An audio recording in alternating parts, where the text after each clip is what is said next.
boa noite, eu sou a Cláudia, o meu grupo é o sexto e a gente vai falar um pouquinho do que foi, do que é, aonde surgiu e como que funciona o modelo da hélice tríplice. O modelo da hélice tríplice foi criado por Henry Descovitz por volta de 1990 e ele tinha a finalidade de interpretar o modelo de inovação baseado nas relações governo, indústria e universidade. Esse modelo surgiu da necessidade de criar um sistema de inovação sustentável e durável durante a era da economia do crescimento. Numa entrevista com o autor e criador do modelo Henry, ele explica que em um primeiro momento ele começou a estudar o modelo não como hélice tríplice, e sim só a relação universidade-empresa. Ele começou a estudar nos Estados Unidos essa relação universidade-empresa e mesmo sabendo que o governo tinha sim uma interferência entre esses dois quesitos, universidade e empresa, ele não sabia a dimensão dessa interferência do governo dentro do país em que ele vivia. Foi só a partir de um convite de um grupo de estudos da Faculdade do México, que discutindo as relações universidade-empresa, que eles conseguiram colocar a interferência e esclarecer os pontos fortes e fracos em que o governo tinha interferência nesses dois modelos, indústria e empresa. No primeiro momento, Henry Descovitz ele entendeu que os Estados Unidos tinha sim a relação entre governo, empresa e universidade, só que ali não era tão forte. E a partir daí que eles começaram a criar algumas conferências, tá? Nessas conferências elas tinham como objetivo analisar os pontos fortes e fracos do local em que eles se encontravam. A primeira conferência foi em Amsterdã, bem pequena de começo. Eles decidiram então implementar ali mesmo quais os pontos fortes e os pontos fracos da inter-relação entre governo, Estado, governo, Estado, universidade e a empresa. Então, como eu comentei, num primeiro momento o estudo era só entre universidade e empresa, a correlação que elas duas tinham. E em um segundo momento, só a partir de um convite de um grupo de estudos da Universidade do México, é que o autor criador do modelo Henry, que ele começou a estudar mais profundamente a relação que o governo tinha. E tinha sim muita relação com a indústria, com a empresa e com a universidade. E foi a partir daí que criou-se então o modelo da hélice tríplice, que quer dizer inter-relação entre governo, universidade e empresa. A universidade é fornecedora de um conhecimento básico e de uma mão de obra qualificada. Já as indústrias, ela procura utilizar essa mão de obra qualificada ofertada pelas universidades. Já o governo, ele procura regulamentar esses fatores.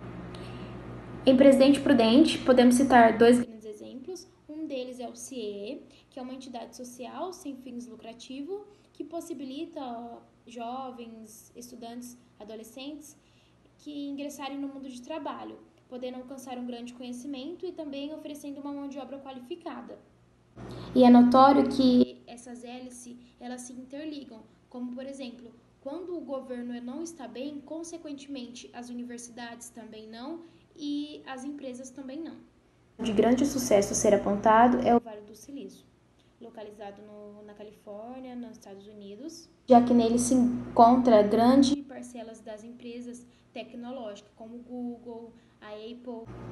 O que proporcionou esse processo de formação do Vale foi o processo de financiamento maximizado pelo governo. Presidente Prudente, também como muitas cidades da região, utiliza muito o CIEE. O CIEE faz todo o procedimento, ele liga para os candidatos que é cadastrado no site deles, eles ligam, informa as vagas, o valor, o local, qual que é as atividades que a pessoa vai desempenhar. E se a pessoa falar que quer, eles vão e agendam uma entrevista. Isso facilita muito as empresas e também muitos estudantes. Um caso de sucesso a ser apontado é o Vale do Silício, localizado na Califórnia, nos Estados Unidos. A região é uma referência de termos tecnológicos. O que propiciou esse processo de formação do Vale foi o processo de financiamento maximizado pelo governo. Nesse período é concebido a empresa HP, até então um projeto da Universidade Stanford. A mesma tinha o objetivo de buscar algo inovador anteriormente até a Segunda Guerra Mundial e até posteriormente a guerra. Nota-se então que essa região do Vale só desenvolveu e só alcançou também um nível de referência mundial devido ao apoio governamental, que foi bem planejado e estruturado. Então é de se notar que nessa região, nesse vale, a hélice tríplice é totalmente um sucesso.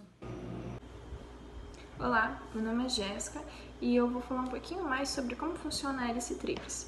Como a Cláudia disse no começo, a hélice tríplice ela é formada por 3 esferas, sendo elas o governo, a universidade e a indústria. E quando elas se relacionam entre si, há um desenvolvimento tanto socioeconômico quanto de inovação e empreendedorismo. Mas de onde vem isso? De que pensador? Como que foi pesquisado? O Wayne Edskowitz foi de grande importância para a gente definir o que é uma hélice tríplice e como que ela funciona nos tempos de hoje. Mas como que ele conseguiu estudar isso, chegar a essa conclusão? A partir de crises, por assim dizer. A Inglaterra, a crise da Inglaterra ou a crise dos Estados Unidos, que é bem famosa, de 1930, que é da Grande Depressão, que abalou milhares de pessoas, foi um dos campos de estudo que ele visualizou. Por exemplo, como que os Estados Unidos, dentro de uma grande crise, conseguiu sair e tentar voltar a sua economia no estado normal. É aí que surge a hélice tríplice, quando o governo, a indústria e as universidades se unem por um objetivo em comum para ter um desenvolvimento tanto socioeconômico quanto de inovação e empreendedorismo. Mas existe apenas uma hélice tríplice? Não, existem 3 do poder como ele tinha no começo e foca nas relações mais bilaterais. E o último, que o terceiro modelo da hélice tríplice, é quando essas 3 esferas elas têm relações trilaterais, que elas realmente se relacionam por um objetivo em comum e onde tem, por exemplo, outras organizações, outros meios, como as incubadoras. Mas qual que é o papel de cada um dentro dessa esfera? Bom, vamos começar pela universidade, que também foi desenvolvida ao longo dos anos. A primeira é a universidade ensino, que é aquela mais teórica, que você vai ter um currículo do que você vai aprender, do que vai ser especificado. Por exemplo, se você tivesse uma escola em cada ano, você vai aprendendo alguma coisa. É mais a parte teórica, a sua base. Então, essa é a sua universidade de ensino. Passando ao longo do tempo para uma universidade de pesquisa, que é você pegar essa parte teórica e formular para uma parte um pouquinho mais prática. Tema específico, pesquisa aquilo mais aprofundamento. Pesquisa é quando você coloca um pouquinho mais a prática. Por exemplo, um artigo científico ou algo relacionado a isso, que é um tema específico sobre aquilo que você já tem uma teoria pré-estabelecida e você quer aprofundar um pouquinho mais o assunto ou algo desse tipo. Então você tem a teoria, que é a universidade de ensino, e você coloca isso numa forma de pesquisa, que seria a universidade de pesquisa. E hoje a universidade empreendedora, que é a mais cobiçada em se ter. A universidade empreendedora, ela envolve tanto a teoria quanto a pesquisa, que seria essa prática, quanto realmente a prática. Como que eu posso desenvolver essa ideia? Como que eu posso colocá-la no mercado para gerar economia, gerar dinheiro, valor? Qual que é a necessidade que a sociedade tem que eu possa suprir? Essa é sim uma das das grandes questões sobre a universidade empreendedora. É por isso que ela é tão cobiçada. Ela se preocupa com a sociedade. O que a sociedade tem de necessidade e o que eu já tenho, que eu posso desenvolver e o que eu tenho que criar de novo com uma inovação. Que a indústria, qual que é o papel da indústria dentro disso? O papel da indústria é gerar valor. Ela tem essas ideias que são vindas da universidade, que tem poder intelectual, e ela vai gerar valor sobre isso. Ela vai colocar dentro da economia para fazer crescer e gerar o desenvolvimento socioeconômico de empreendedorismo e de inovação. Ter incentivos para que a inovação e o desenvolvimento e o empreendedorismo continue a acontecer. Como que é que o governo ele entra nesse campo?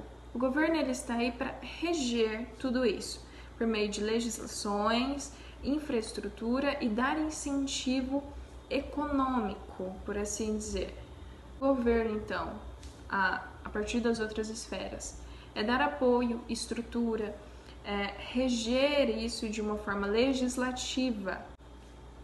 Então, um governo, um Estado que ele é inovador, quando ele vê uma ideia que tem muito risco, ele calcula e verifica se essa ideia, no final, ela pode sim trazer um desenvolvimento socioeconômico para o país e de boas intenções, né? De valor, de empreendimento, de inovação e tudo isso. E ele protege, como por exemplo no Brasil, por meio de leis. A lei da informática, ela reduz os impostos dos produtos industrializados, que seriam os IPIs. A lei do bem, ela protege pessoas jurídicas, quando elas realizam pesquisas científicas que podem contribuir com a sociedade.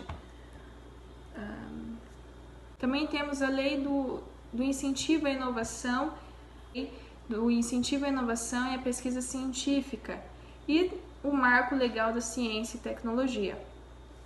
Tudo isso faz com que, quando elas se relacionam entre si, faz com que haja, sim, desenvolvimento. As nascentes da universidade são chamadas spin-offs acadêmicas. Na verdade, é um tipo de startup, só que a startup necessariamente não é nascida na universidade. São empresas iniciantes no mercado como as spin-offs, só que as spin-offs acadêmicas são nascidas na universidade. As spin-offs acadêmicas acabam sendo novas no Brasil. Surgiram e começaram a surgir em 1990, diferente em outros países mais desenvolvidos, que já acontecia há algum tempo.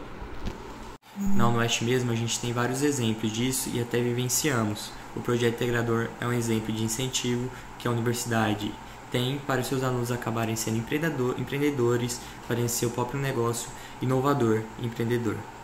Essa junção de empresa, universidade e governo é vantajosa para os três lados. A universidade acaba ganhando mais incentivos para as pesquisas a partir do governo. Com isso, a universidade consegue ver o lado mais prático da coisa, não só o lado teórico.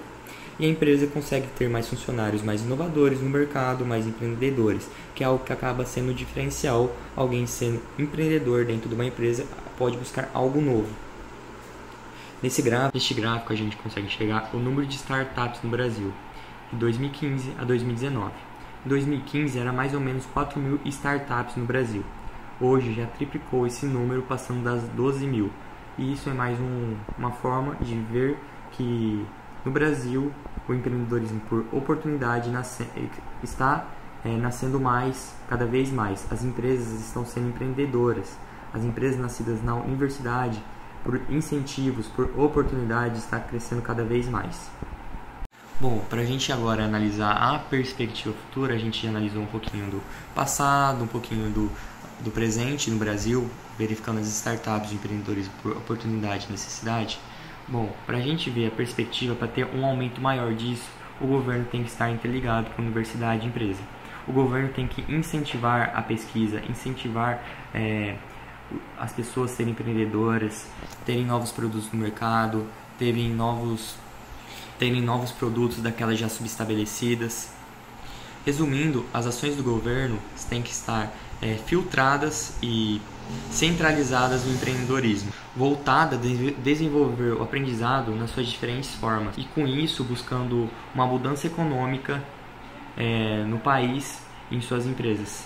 No Brasil isso está mudando. No ano passado surgiu a Lei 167 Complementar, que é a Lei das Startups. Surgiu em 24 de abril de 2019. Essa lei tem como objetivo tornar o crédito mais barato para as startups.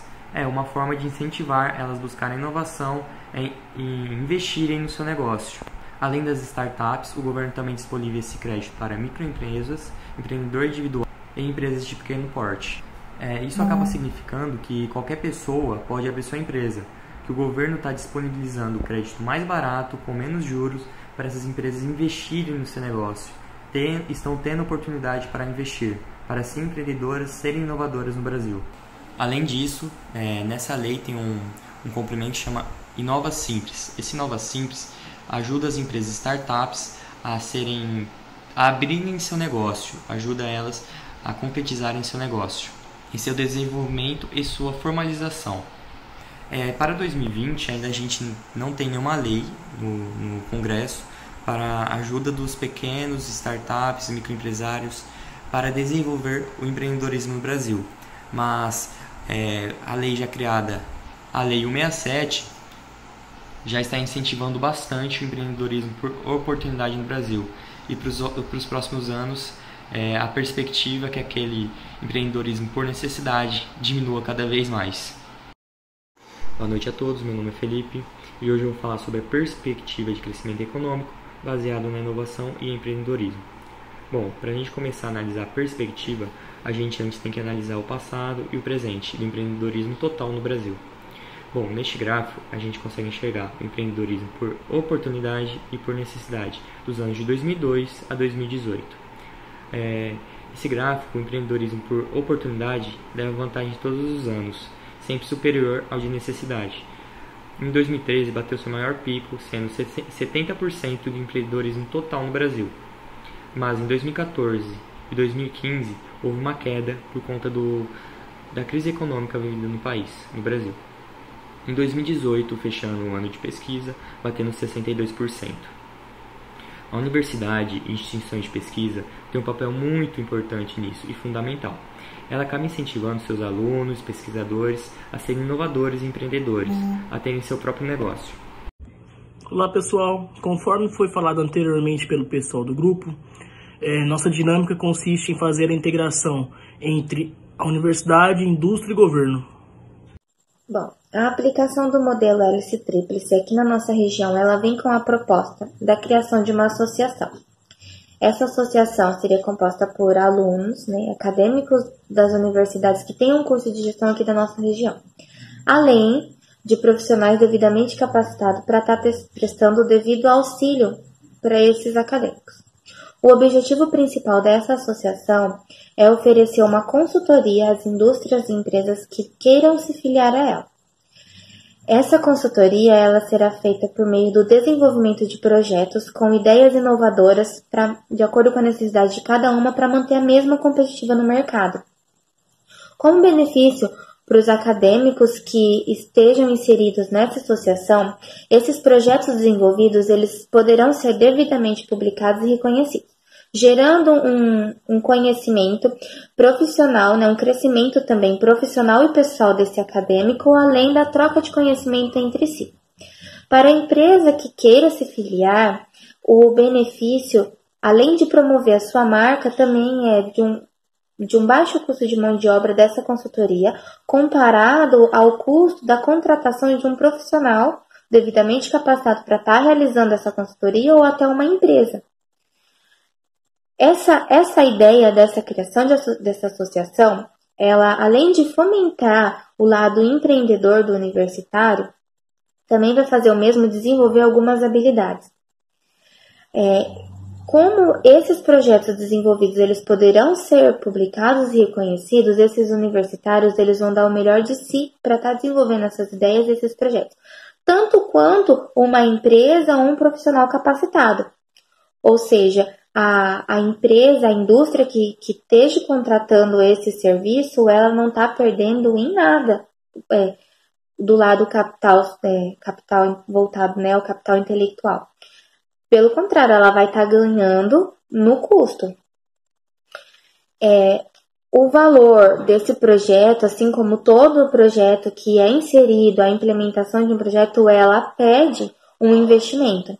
Esse investimento, ele será recorrido ao Banco Nacional de Desenvolvimento Social, onde essas empresas poderão conseguir, através desse banco, um fundo, né, uma verba para estar desenvolvendo esses projetos. Parte dessa verba será designada à associação como a compra pelo projeto, né, para poder estar mantendo a mesma. A partir daí, a gente consegue observar a interação entre os 3 agentes. Esses 3 agentes, eles são independentes, eles conseguem caminhar sozinhos. Mas quando juntam os 3, o crescimento e o desenvolvimento, ele é muito maior e muito mais rápido.